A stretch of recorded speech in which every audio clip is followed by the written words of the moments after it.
Welcome back to my channel. My name is Maricela, and today we're going to be having a conversation about trauma, childhood trauma, how it affects our lives, and how we can overcome it to just be happier, achieve our goals, and things that we have personally experienced. And I have Melly with me, and she's going to be just helping with the input and conversating with me about it. So stay with us and we're about to get started.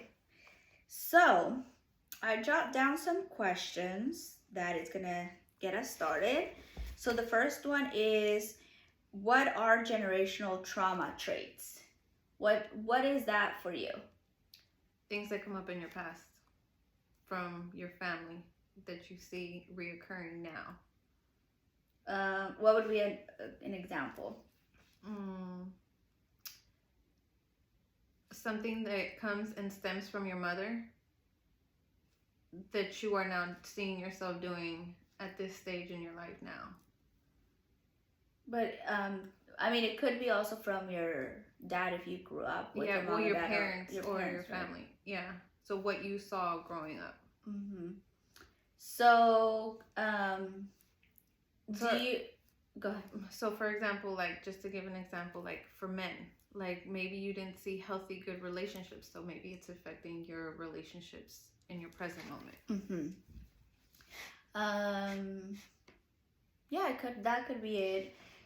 I guess that could be something that did happen in my childhood.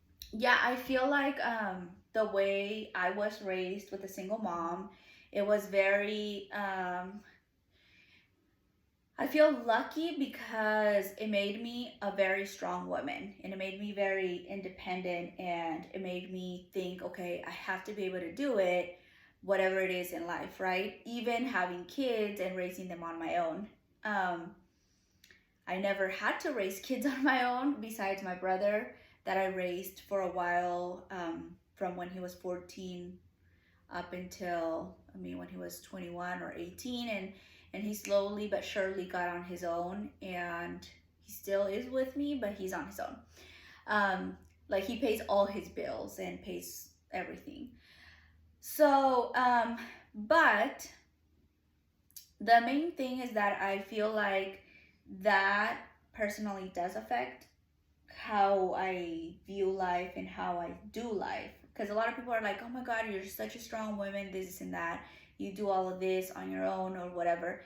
And it's really not the case. It's more like it's a reflection of my past that could actually affect my future and my present, because then I have difficulty trusting that a man is going to be there if I perhaps have kids with him, or trusting that the man is not going to cheat and leave me, or is not just like using me for something and then leave me, like my mom was left, on every occasion that she was in a relationship. So that's one of the things that affects me, and the way that I'm working on overcoming it is basically meditation, journal, and trusting that everything is going to be okay. And then whatever is out of my control, it's out of my control.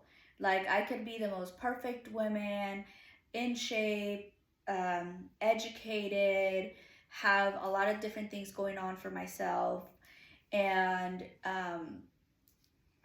the person could still cheat on me, the person could still an accident could happen and the person could die. I don't know, like, there's crazy dramatic things that could happen that are out of my control. So this is something you're still dealing with now? Yes, absolutely. Like, I feel like as I grow older, I overcome certain blocks. I do feel like some of that is like self-projecting it to yourself, because you're thinking about it so much, you're making it come true.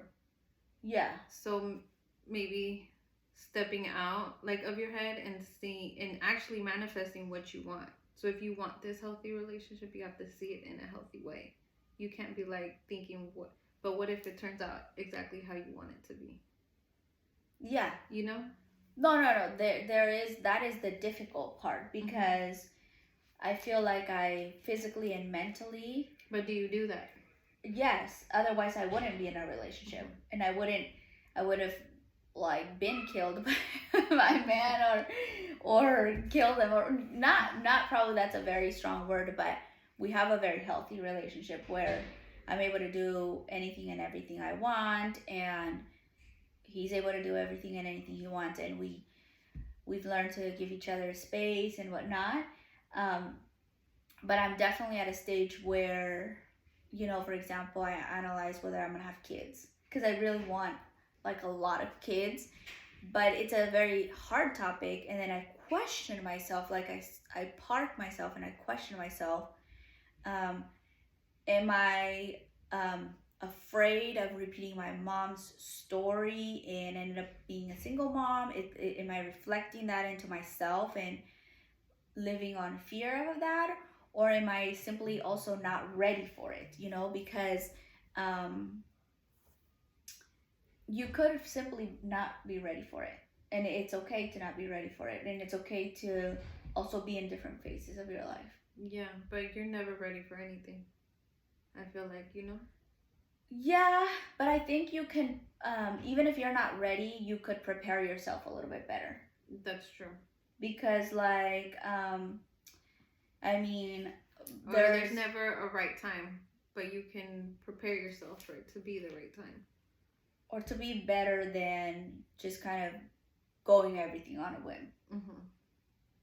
Because it's good. I mean, I do have that part of myself where I fucking just all of a sudden want to go to Utah and get on a car and go to Utah and hike Zion, or I all of a sudden want to eat at a certain restaurant in LA and I get in my car and go to LA just to eat, or whatever. Like, there's times that many different crazy things. This is not the video. That's another video. That's another video. Let me know if you want to know what are some things on a whim that I've done. Anyways, but yeah, I mean, overcoming trauma or generational trauma, I think it's hard, and it could affect many different aspects of life, including fitness. Because I love, I'm so much into fitness. I see it in, especially in our Latino culture, but I see it in every culture. Like, them not taking care of themselves? Yes. Okay.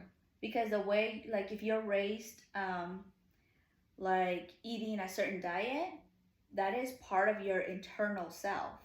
And so for you to actually change that, you need to work on your internal self to think differently, to make it a lifestyle, so it can then be sustainable, and then you can really carry it on. Yeah, it's changing your mindset. So what are some things that you think that you've caught yourself changing, that you kind of have carried on from your generation, your mom and dad, or other generations, that you're like, oh, I'm gonna park here because this, I need to change it, and then you start working on changing it to be a different I think version? the most important one, or the most relevant one, I think, is happiness. Especially in like the Latino community, I feel like, they don't say I love you. They don't give you hugs. Like, there's no emotion there, when you're growing up. And I think that, not saying that I love my mom, and I know that they were doing what they had to do to survive at the time, but really believing that I wasn't gonna be shit because that's what was told to me.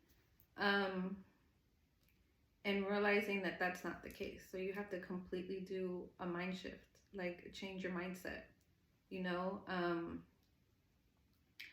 I feel like happiness is a choice, and it's something that you can change the narrative in your life. But the thing that helped me overcome it is having a baby. Because once I had my daughter, I felt like if I want my daughter to be happy, I have to be happy. If I want her to live this certain lifestyle, I have to do it myself. So I have to do everything in my power to be who I want her to be. I feel like in that, I found happiness. I found purpose. I kind of stepped back and disassociated myself from my past, and I came to terms with it. I let it go, and I decided that I was going to make like a new future for myself, and I was going to create whatever that future was for me. I was going to start over, and I was going to be everything for her to see me and want to not necessarily be like me, but at least have a path to go towards.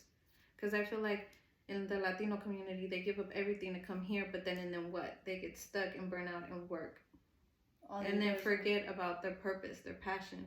So I feel like for us to even talk about like what is our purpose or what is this, I feel like that's a gift, because our parents didn't get to come here and be like, oh, like I wonder what my they didn't do any self-discovery, they didn't do any shadow work or any realizing what generational trauma is, you know. And like just to be able to sit back and say, hey, like I want to break generational trauma, like that's a blessing all on its own. Yeah. And I think what I have implemented that has helped me a lot has been meditation, journaling, and absolutely 100% working out. Because you're right, like, I mean, my mom, all she ever did was work hard. Like, she would work 2, 3, 4 jobs, and she would, like, her hands would be ripped, and, like, I could just tell how hard she's worked. And I remember one of my most vivid stories is when she took us to Mexico and she raised us there. She immediately did farming because that's what she grew up doing. And she'd be like digging out weeds for like acres of like cornfields. And I'll be like doing half of a row, and I'd be like laying there like, oh my God, you know, I was like 7, 8 years old. And Mom would be coming like, you better fucking get up, bam! With the like fucking rock or whatever, a stick or something. And like that, those things is like, I'm grateful that my mom instilled that in me, like the hard Tough work, love. tough love. But it is so important to also take time to discover your internal self and find peace, be able to find peace within different crazy things that you might have gone through in life. Because if I wouldn't, you know, touch books that talk about it, if I wouldn't practice it myself to feel the benefits from it, if I didn't go to college, even though, you know, college taught me all kinds of different things, but it did, you know, I had a passion for reading. I always have had a passion for reading, so that has allowed me to discover different things and understanding the mind and the mindsets and how they work and how you can change them. And it's been transformational. I know that some of you guys DM me and tell me, oh my God, your life seems so great, so perfect. And it's not that my life is perfect. I'm very thankful for how it is now. But it's been all a ton of internal work, a ton of physical work. A roller coaster ride. A roller coaster ride. Oh my gosh! I mean, I've lost in so many different ways, and I've won in so many different ways. And it's just about like never ever giving up and setting your mind and finding those roadblocks. And that's where meditation comes in, don't you think? Yes, I feel like it just allows you to be in the present moment, and it allows you to enjoy, not just be in the present moment, but to enjoy it. And I feel like without meditation, it's hard to reach yourself, your higher self. And when you reach your higher self, then you know like what exactly it is that you want. And it's important for you to do the shadow work, because the more you do this, the more happier and the more joyful you are. You realize it's a choice instead of just being depressed and having anxiety. Take the time to work on yourself. Yeah. One of the books that I'm reading is Becoming Supernatural by Dr. Joe. But what I've learned, and that is so incredibly true, is that you spend more energy thinking in the past and you spend more energy thinking in the future. that is like, those are energy suckers. Mm-hmm. If you're stay in the present moment, that gives you the most amount of energy, because that is what truly you do have, and that's what you truly can use to do what you want to do, to create that future and to eliminate that past. So for example, the majority of my videos are probably going to talk a lot about fitness, because that's one of the things that have also helped me connect with myself. But they all correlate. They do. Fitness goes in with generational traumas because it helps you clear that. Because you feel good. Yeah. Once you feel good, then you start to change your mindset. Yeah. But do you feel like for example, I've always tried to get, my friends and family and people that I know to work out. And when somebody comes up with the reason why they can't work out, like, oh, I can't afford a membership, or oh, a gym membership, or oh, I can't do it because I don't have the equipment, or oh yeah, it must be nice. They're in survival mode. Yeah, but you have to be resourceful. Like, you can work out doing push-ups. I don't think it's about even being resourceful, because the first step is coming to terms with having to work out. First, you have to be okay with work. First, you have to want to. I feel like first you have to want to, and you need a reason for it. A lot of people don't have a reason. They don't have a why. Yeah, and most people, their why is superficial. Yeah. I want to look good, and I feel like that it would be the quickest way to fall off the lifestyle of a gym life. I feel like you have to want it for mental clarity. You want it because it's going to change your life, because the older you get, you're not going to deteriorate. You're actually going to age fine like wine. And you're just gonna look good, you're gonna look better, instead of being like 50 and barely catching up with your kids. Like me personally, I want to be there for my kids and be able to do fun things with them in the future. Yeah. And I think people don't have a why, or they don't know what their why is. Yeah. I mean, that's like a whole nother topic on trying to find your why. But for me, it's super important to just get started and take action. Like, it gets deeper as you progress, but if you don't have your why and you can't find it, then you just need to get moving. And once you finish that first session and you did the first step to just show up for yourself, whether it's running outside, doing push-ups, sit-ups, or whatever the case, once you reap the benefits of feeling good, that could get you started to spark the initial kind of push that you may need. And then after that, it's a continuous work, just like diet. There's all these diets that come up, but it's a continuous study, right? Of, oh, this study said this worked, this study said that works. But ultimately, you need to have that lifelong study on yourself, what works for you.